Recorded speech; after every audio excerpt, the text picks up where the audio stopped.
Greetings and welcome to Growth Hacking Show, where we interview CEOs, founders, people with a lot of struggle and a lot of lessons to share, so we all can learn from each other.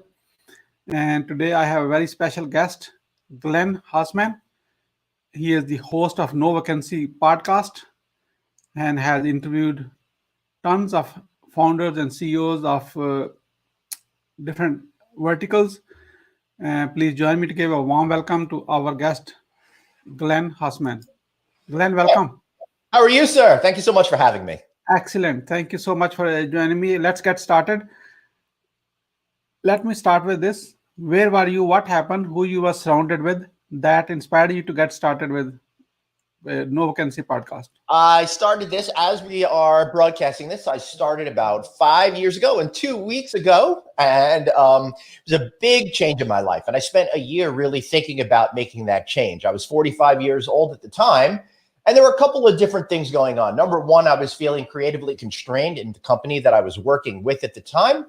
But more important than that, in being in the business world for decades, I saw a scary pattern. One where people that hit 50 years old and up suddenly weren't valued as much as they were. Suddenly they were being paid too much. Suddenly they were pushed aside for much younger people that didn't know was enough, but got paid a whole lot less. And I was scared that that would happen to me. So I thought it was absolutely critical at that age to start planning ahead to the future. So when I hit that 50-year mark, I would feel really good and comfortable in the position I was in. I hit that mark a couple of months ago. I didn't expect COVID to happen, but things ever since I made the change to start this business, everything has been going in the direction that I had hoped and dreamed of.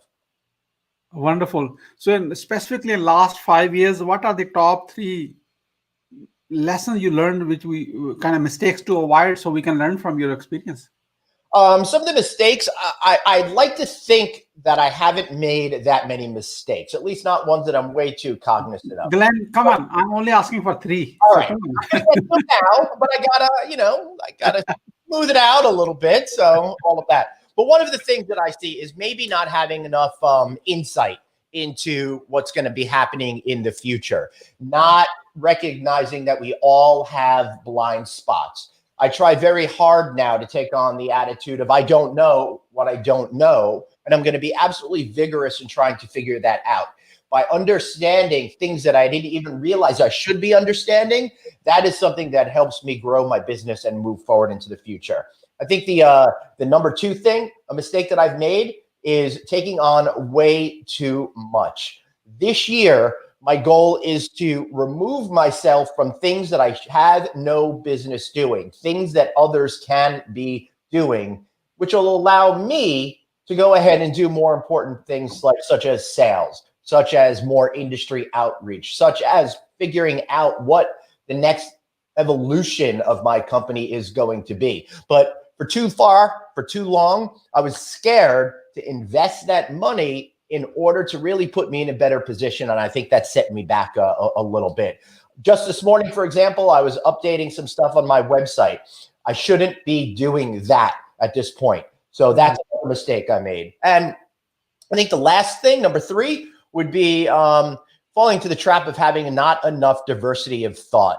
I see the world through my particular lens, through my experiences, through everything that I've done in this life. So I see things in a very specific way. So it's absolutely critical to get other people that have had different life experiences to be able to share their thoughts. You, sir, as somebody who came from another country 25 years ago and created a successful business, I should be listening to what you have to say, because you bring a diversity of thought and new ideas to the table that I might not have thought of, because I'm stuck in the human condition of being me. Oh, wonderful. Let me show you that part. Mine background is very boring. Yours is exciting. That's why you are my guest today. Oh, that's the thing about the internet and podcasting. It's all smoke and mirrors. My life is extremely boring. I just play someone not boring on TV. So, Glenn, this is a time to get your secret sauce of your success. So what are the top three success secrets in your last 5 years, being a podcaster?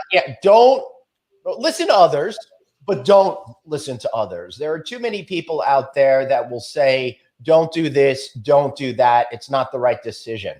So that really leads me to following your instinct, trusting your gut, believing in yourself and what you have to bring to the table. If I listened to others, I would still be a writer working for a trade magazine, and I would not have achieved anything that I feel is considered successful in my career path. There's something in life where people want to help you, but they aren't necessarily going to give you the best advice. And there are a lot of people out there that aren't really interested in seeing you do what you can actually achieve.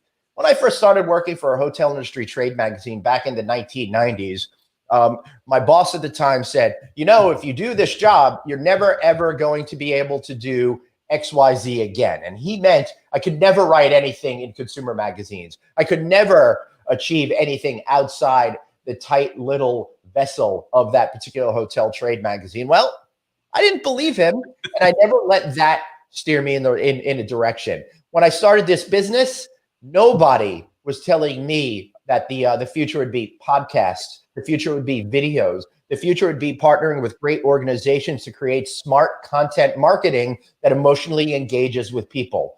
But I trusted in myself, I trusted in my gut, and I saw all the evidence out there in the marketplace that said, Glenn, you are right.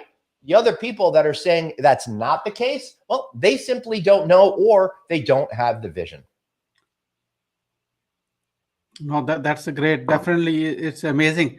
That's a 180 angle shift in your thought process. How other people wanted to inject on you, Yeah, and that's the interesting thing about life, right? Muhammad, because people have let's say it's inertia, right?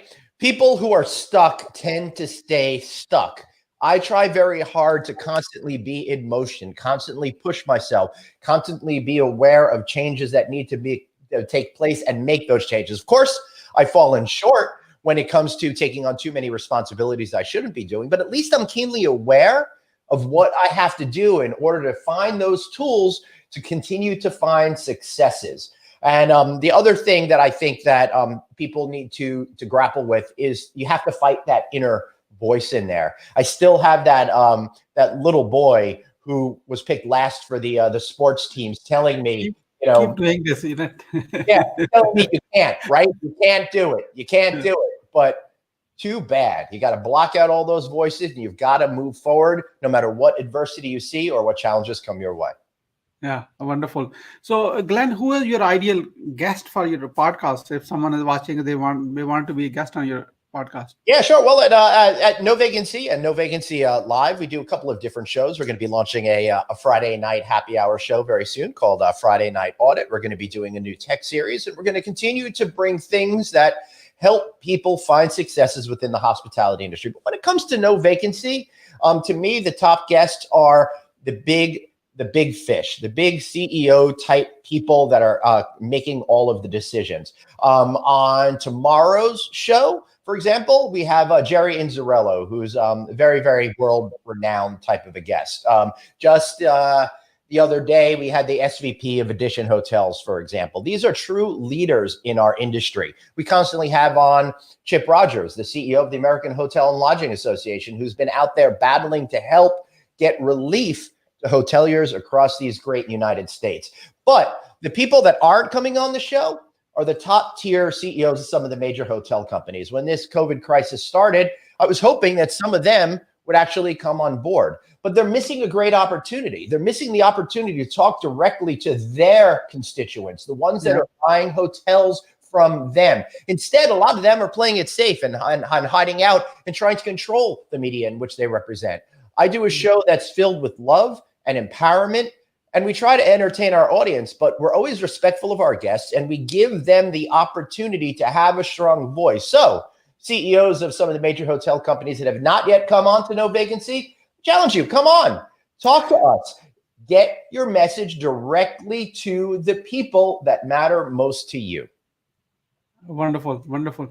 When you're trying to get the top tier guests to your show, do you face some challenges in that one too? Because the bureaucracy and I would say 95% of the time, no. There's a handful of people that I'm still continuing to have trouble with, but it's the same handful of people I've always had trouble with. Over my career, I built a level of trust with people. They know that when they come on No Vacancy, or when they talk to me in any other hats that I might be wearing, or if they've hired me to host something for them at their annual conference, for example, I'm their advocate. I'm there to make them look good. I'm there to help them with their messaging. I'm not there to attack them and make them look bad. So most people understand that. And most people, especially since COVID crisis started last March, have been absolutely unbelievable, revealing truths about themselves that I never thought I would see executives reveal. And that has made all the difference. The audience loves those people. The audience wants to do business with those people. The audience respects those people. Understood. Keep the people who have not showed up on your show yet, keep sending them their competitors' shows link, So. Right. That's exactly a good point. I should be doing more of that, but they say, "Oh my God, I can say better than that guy," right? Because they got to do that for me. I got to be focused. Definitely. No Vacancy, cynews.com is on your screen. Check it out, definitely, and contact in case you want to outreach to Glenn directly through me, because you trust me. I am going to connect you to go ahead and inbox me on this link, and I will definitely handfully connect myself to Glenn. Okay. Thank you. So you have a link on your screen, m.me/meet Siddique inbox. It's a Facebook Messenger, and go ahead and send a message on that one. And any other question you like to have me asking future guests, you're welcome to send your questions here too. So Glenn, that we are about to wrap up, and I always like to ask this real-time feedback. And here's my question. What would you say to your best friend about Growth Hacking Show when I'm not there? What would I say to my best friend about, first of all, I appreciate that you think that I have friends. That means a lot to me. So that's number one. I'd say, hey, listen, if you want to learn how to improve your business and cut through all of the clutter out there, well, then you got to watch Muhammad Siddique on the Growth Hacking Show. Yeah. Thank you so much. I appreciate it. Thank you for your kind words. And what would you say as a final word as we wrap up? You have the power within you to be successful, but you have to understand where your strengths are and understand those weaknesses. If you can't find ways to improve those weaknesses, you need to find other people to partner with you, to work with you, that complement you so you could find ultimate success. Don't take things too personally. Business is tough. You're going to have lots of failures, but you are going to have lots of successes. Don't let the failures deter you. Try to let it run off your back and be successful. I've had plenty of failures in my life, and the more failures I have, the easier it is to pick myself back up and move on. I'm at the point now where after the crisis of this last year and at the beginning of the year, most of my business being completely upended, I'm unflappable now. Nothing can stop me, and I hope that you can achieve that as well. Okay. I have one question that just came up from the viewer. I think this is a question I had it too, but however, I'm going to show it. What's the secret of your nice energy? That's a great question. People accuse me a lot of having a serious drug problem. I do not. I would like to warn you. I think where I get my energy is from a sense of fear that I won't be able to connect with my audience out there, a fear that people won't like me. So I've learned to be a heightened version of myself whenever I'm doing these things and whenever I'm out in public. But it uses up a lot of my daily store of energy. So I get pretty tired at the end of the day as well. So don't think that I'm just always like this. Understood. No, I appreciate the Glenn Haussman. Thank you so much. Really appreciate, learned a lot in a quick 15 minutes. That's what that is. And on the behalf of Growth Hacking Show and my entire team, we really appreciate you. This is Muhammad Siddique signing off from Atlanta, Georgia. All good wishes.